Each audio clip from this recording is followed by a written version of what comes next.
travailler dans une mine de charbon expose à de nombreux dangers mortels que la plupart des mineurs acceptent. Lorsqu'une catastrophe inimaginable survient, des amis seront séparés et certains n'en sortiront pas vivants. Voici le fatal breakdown de la catastrophe de la mine Knox.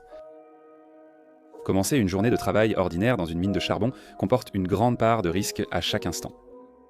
Joe, Francis et Ben étaient employés par la Pennsylvania Coal Company et allaient tous descendre dans la mine River Slope pour la journée. Leur entreprise avait loué les opérations minières à la Knox Coal Company et les gars étaient mis sur place pour accomplir plusieurs tâches importantes.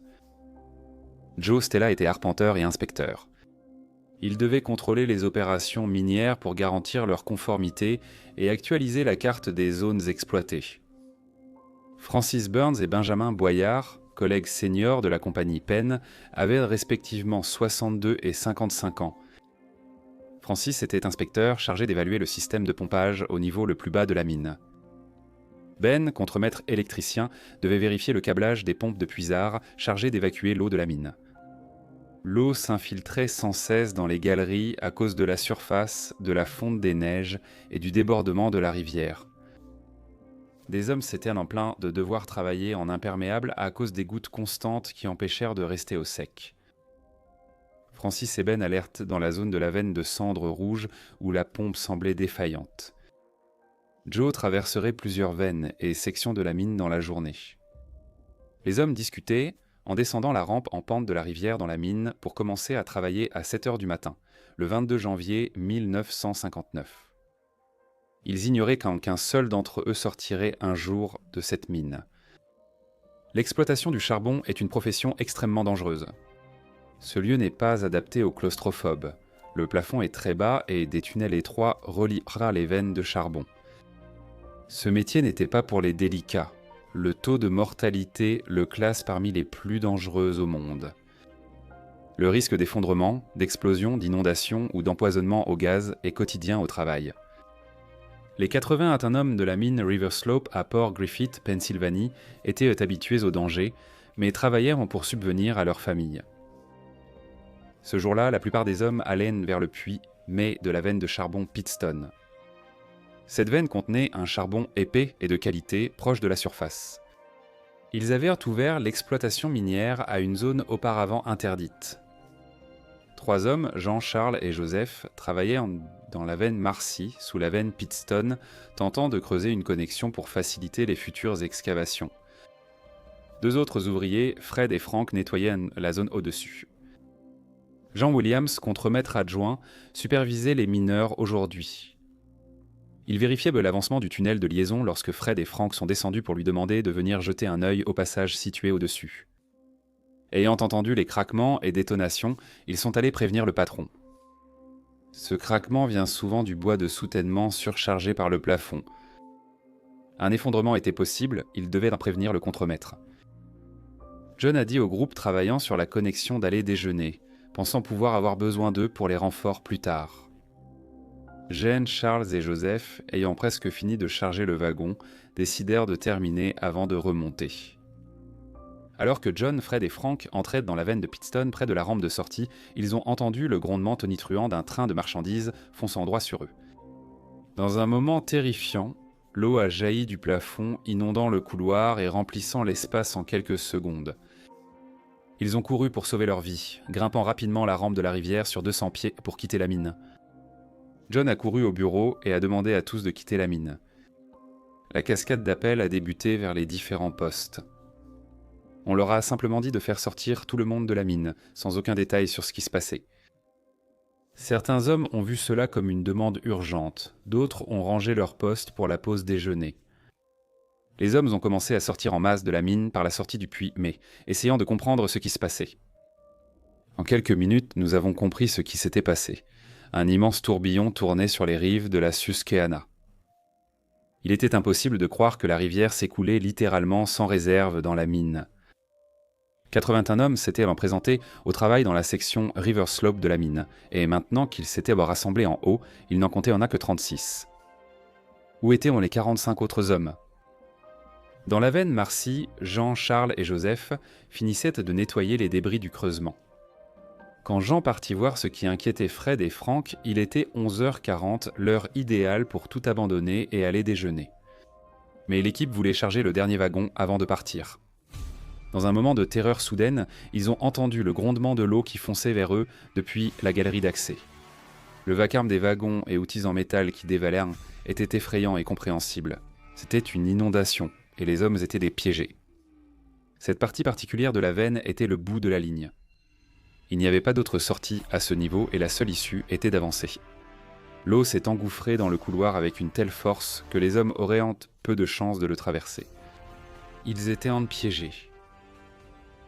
Dans la veine Pitstone, certains hommes ont pu fuir la mine, mais beaucoup sont restés piégés sans issue. L'eau glacée s'est engouffrée avec fracas et est arrivée depuis la direction de la cage qui aurait pu les remonter vers la sécurité. Mike, Dan et Willie luttaient unis contre le courant intense, essayant de se hisser jusqu'à la cage du puits. Mais Mike a saisi la cage d'une main et s'est tourné vers ses amis. Ils étaient emportés par la montée des eaux et ont été balayés sur le chemin en quelques instants.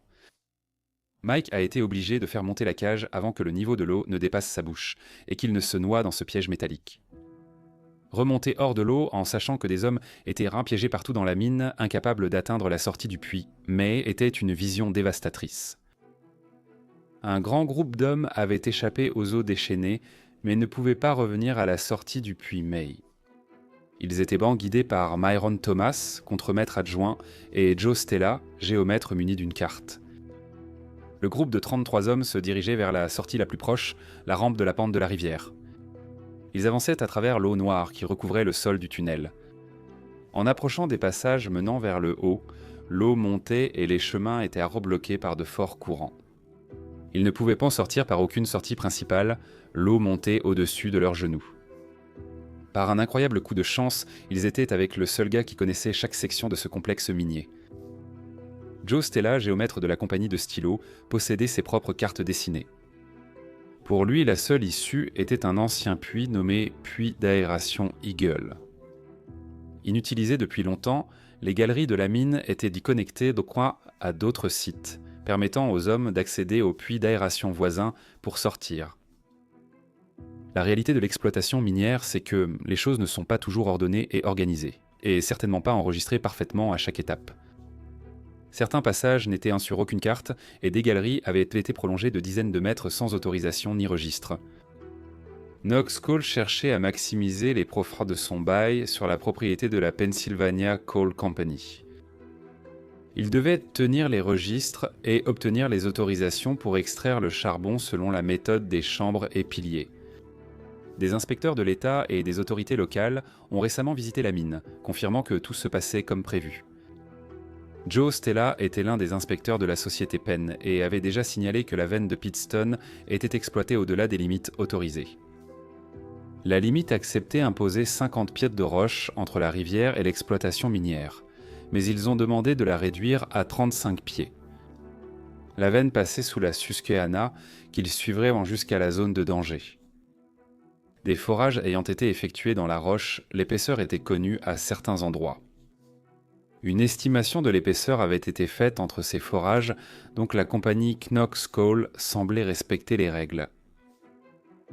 La section la plus récente de l'exploitation dans la veine de charbon de Pitstone se trouvait juste sous le lit de la rivière, et l'épaisseur de la roche n'était que de 19 pouces à l'endroit où ils creusaient Zis. La chambre étayée où Fred et Frank ont entendu les craquements et les claquements avait moins de 60 cm de roche de grès, séparant toute une mine de millions de litres d'eau de la rivière. Lorsque la fine structure du plafond a cédé, un trou moyen est apparu dans le toit, mais l'eau tourbillonnante l'a progressivement élargi jusqu'à plus de 30 mètres de diamètre. C'était une quantité d'eau inimaginable qui s'abattait sur les 45 hommes piégés dans la mine. Joe Stella et Myron Thomas quittaient donc la rampe pour rejoindre un puits d'aération situé à plusieurs centaines de mètres. Ils progressaient prudemment dans la mine, empruntant des passages étroits pour rejoindre le bon niveau. Le groupe était nombreux et les hommes furent séparés dans le vacarme de l'eau et du métal. Myron et les jeunes mineurs avancèrent pour chercher la connexion, tandis que Joe resta avec les membres plus âgés. Les supplications désespérées des hommes poussèrent Joe à rester, leur assurant qu'il ne les abandonnerait pas. Les impasses et tunnels, inondés, les forcèrent à suivre un chemin détourné vers la cheminée d'aération.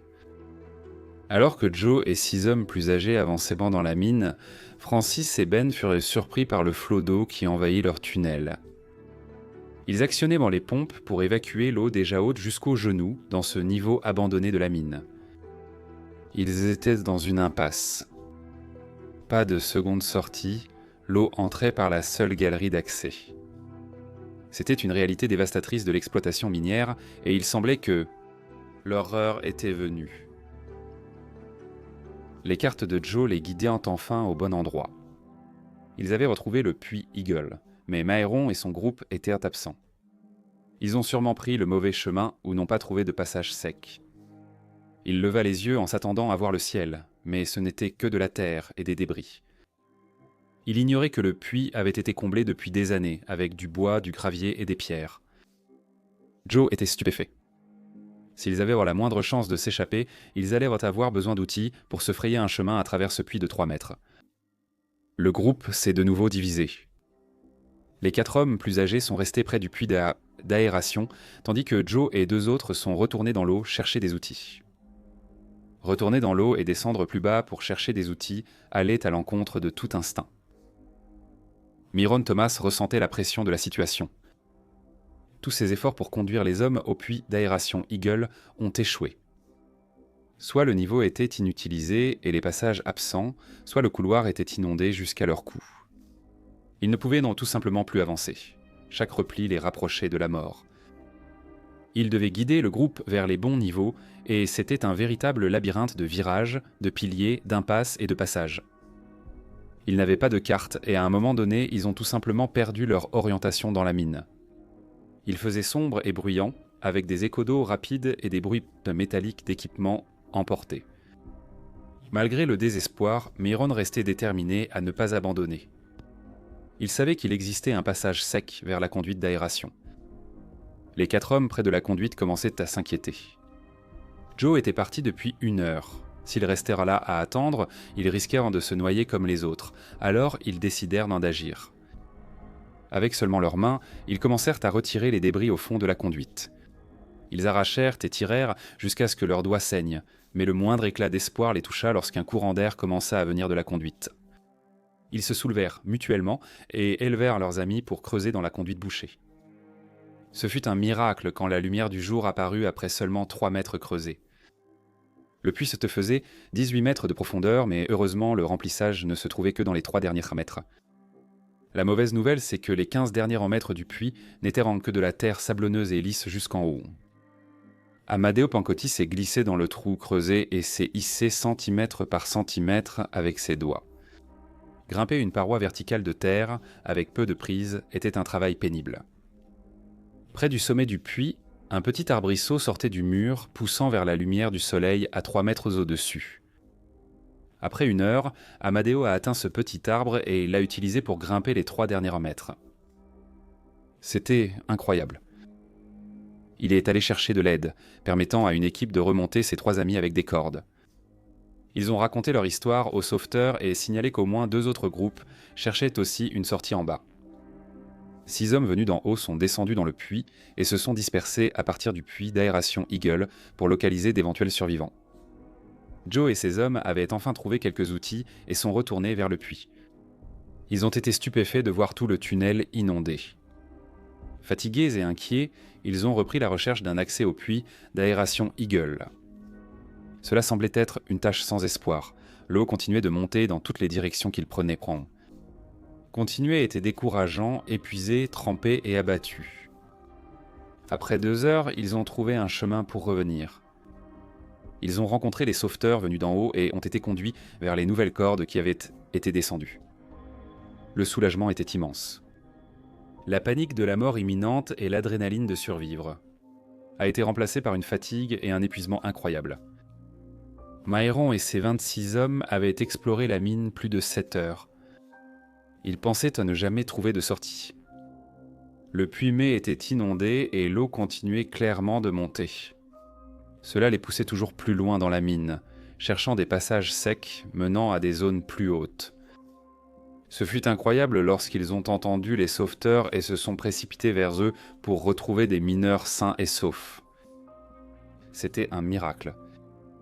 Ils allaient être évacués par le puitolé d'aération Eagle et tous les 26 survivraient. Ils furent soulagés d'apprendre que le groupe de Joe Stella s'était déjà échappé par cette sortie. Les hommes ont découvert que 12 personnes manquaient un druidrontier toujours et étaient présumées piégées en bois, là en bas. Pendant les 24 heures suivantes, ils ont continué à redescendre par le trou pour essayer de retrouver ces hommes, dans une poche d'air quelque part. L'inondation de la rivière a forcé les gaz des niveaux inférieurs à monter, rendant le méthane extrêmement dangereux. Le niveau de l'eau a atteint le niveau supérieur de la mine. Il a été décidé d'arrêter les recherches le lendemain, admettant que les hommes étaient sûrement noyés ou asphyxiés par les gaz. En surface, l'équipe de Knox, la Pennsylvania Coal Company et les agences gouvernementales ont uni leurs ressources pour stopper l'écoulement d'eau dans la mine. Le petit tourbillon d'eau devenait un immense remous sur les berges de la rivière. Rien n'entravait son écoulement, la mine serait vite remplie. Ils décidèrent rapidement de jeter tout ce qu'ils pouvaient dans le tourbillon pour boucher le trou et ralentir l'eau entrant dans la mine. Ils commencèrent par les plus gros objets qu'ils avaient à leur disposition. De nombreux wagons de charbon furent précipités des rails et aussitôt engloutis par la force de l'eau. Des centaines de conteneurs, du foin, de la boue, des pierres et tout objet lançable furent jetés dedans. Étonnamment, cela a partiellement fonctionné. Le débit de l'eau a ralenti, mais c'était déjà trop tard pour les mineurs piégés dessous. Ils devaient juste réparer la berge et sceller la mine pour sauver la rivière et d'éventuelles futures opérations minières. Les semaines suivantes, des barrages ont été érigés autour du trou dans la rivière. Cela leur a permis de remplir le trou de béton et de le laisser sécher. Les équipements ont servi d'échafaudage pour le béton ajouté. Ce bouchon insensé a permis de reconstruire le lit de la rivière et de rendre à la fois la mine et la rivière à leurs limites respectives. Difficile de célébrer cet exploit d'ingénierie, sachant que 12 hommes sont morts à cause de la cupidité. La veine de charbon sous la rivière aurait dû rester intacte, appartenant à la zone interdite aux travaux. La zone d'extraction de charbon était située entre deux puits de forage. L'un indiquait moins de 60 cm, l'autre 14 mètres de roche entre la rivière et les mines. Ils ont juste tracé une ligne entre les deux, estimant leur lieu de travail à environ 10,50 mètres dans les limites actuelles. L'idée que des millions de litres d'eau passaient au-dessus d'eux, séparés seulement par une fine couche de grès de 48 cm, leur semblait impossible. Sinon, personne de sensé n'aurait exploité cette veine si près de la catastrophe. Finalement, des membres de la société minière Knox ont été jugés responsables des décès. 9 jours avant l'effondrement, les inspecteurs ont émis un ordre d'arrêt de travail qui a été complètement ignoré par la société minière Knox. D'autres enquêtes ont révélé qu'il y avait de la corruption active et du crime organisé impliqué dans l'industrie minière. Après cet incident, ces mines ont été fermées et l'industrie en Pennsylvanie a été changée à jamais.